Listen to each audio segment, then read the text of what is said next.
Hey everybody, I'm Shawn of WebPianoTeacher.com. How are you doing today? Well, we have a very special hired request today by one of my favorite families of WebPianoTeacher.com and just favorite families in general. Hey Conrad, hey AJ, how you doing? So fun to do this solo for you. I'm actually having to do it the second time because something was wrong with my audio, so I ought to do really good on it this time. All right, this is Solas by Jamie Duffy. You can look it up on YouTube, everybody. And let's take a listen to it. All right. Beautiful piano solo. 1, 2, 3.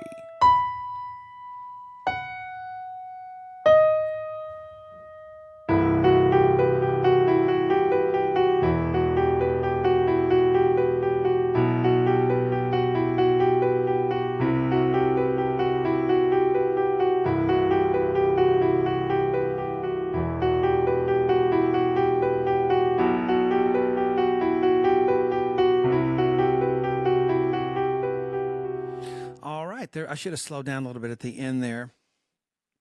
But anyway, how you doing out there? Mic's a little low here. There we go. Yeah, so if you're new to my lessons, I've been doing this for 20 years online, 40 years altogether. But I teach a different way. You can see a staff lightly behind the notes there, but I just put the letters on the whiteboard. A lot of people just have trouble, just have a block with reading notes, even though they've tried, and I understand that frustration. Had it myself and have it myself.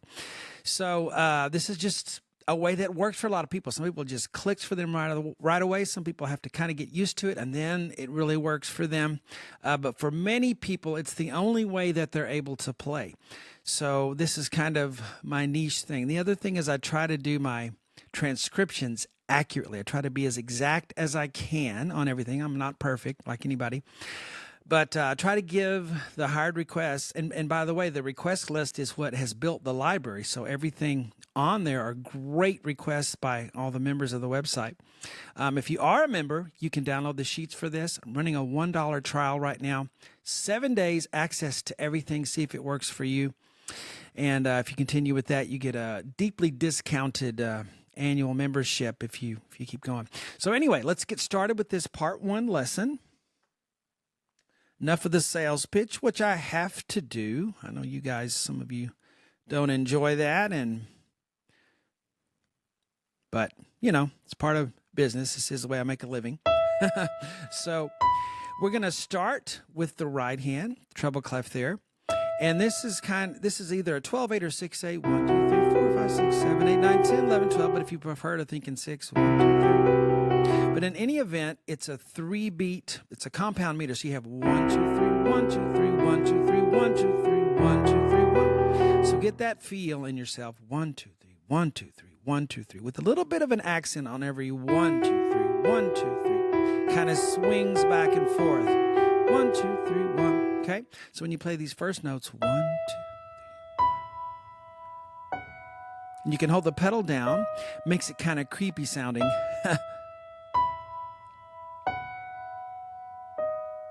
Which is what we want. And I'm a stickler on pedaling. Those of you who follow me know that, because I hate for good finger work to be ruined by over pedaling. All right. 2, 3. The P there just means piano, which is Italian for soft.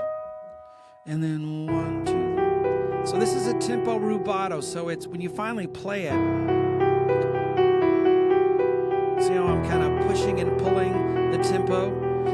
When you first learn it, though, I recommend staying in a strict metronomic beat just to get the beat under your fingers and then you're in your feel, and then you can start being really expressive with it.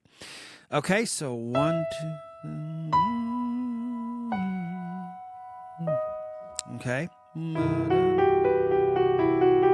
Start with a very low C octave on the left hand, the lowest C octave on the piano. If you find this is difficult for you, it's might be because it's out of your league for right now. Doesn't mean you could never play it. So I recommend beginner lessons. I have those on the site as well. A lot of people quit because they're trying something that they like. They like the music, but it's just, you're kind of skipping over some of the basics you need. That's why it's so hard. All right. So there are plenty of great songs out there that are easier to play. All right, C octave in the left hand, right hand, E above middle C. With your thumb, your one finger, E, F sharp, G. When I call out finger numbers, it's 1, 2, 3, 4, 5. So E, F sharp, G, B. That's my 5-finger pattern. So I get my fingers set on those keys, E, F sharp, G, B, and I'm just 1, 2, 3, 1, 2, 3. And when I play it, I kind of swing my elbow out like this, out and in, okay? That motion's very important. Some of you want to stay real close and not move at all. That actually makes it harder to play, and you can't really be expressive. I kind of swing this way and that way. Let your joints do what they already want to do. Your fingers and your wrist and your elbow, even in your shoulder.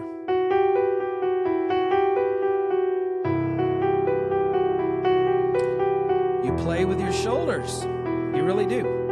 That's where it starts, kind of.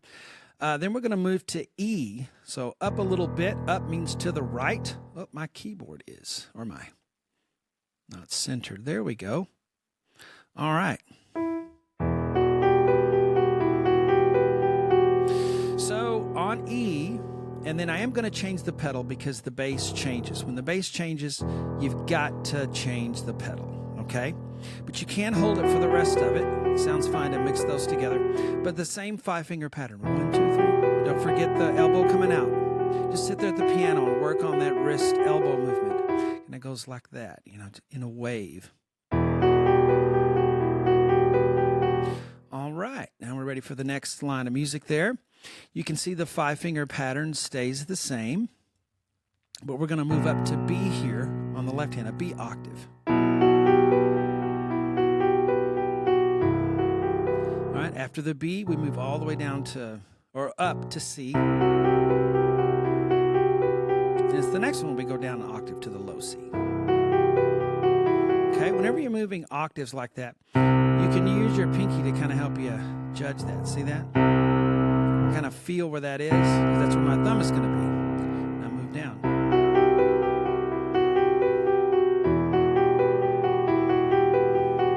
And the last line on this page. Same 5-finger pattern. We're going to go to E here, up to E. Then we're going to move up to B all the way up, so quite a move there.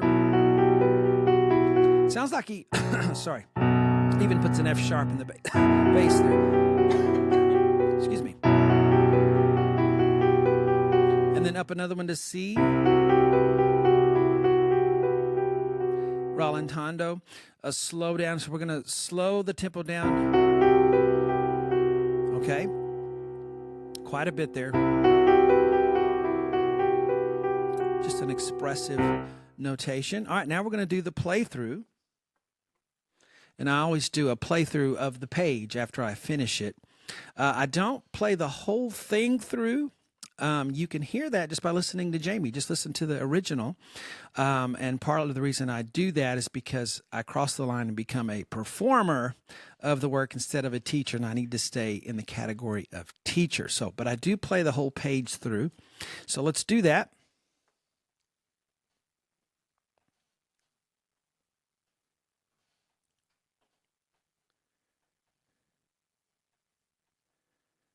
Going to zoom in like that so I can see the whole thing. I kind of get lost sometimes when I have to scroll with my other foot. 2, 3.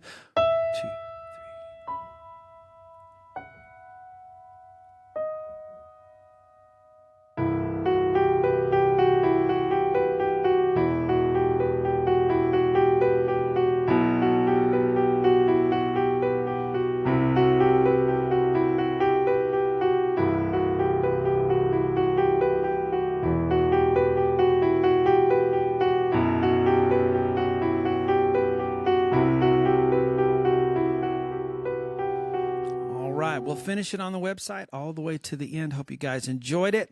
Talk to you later.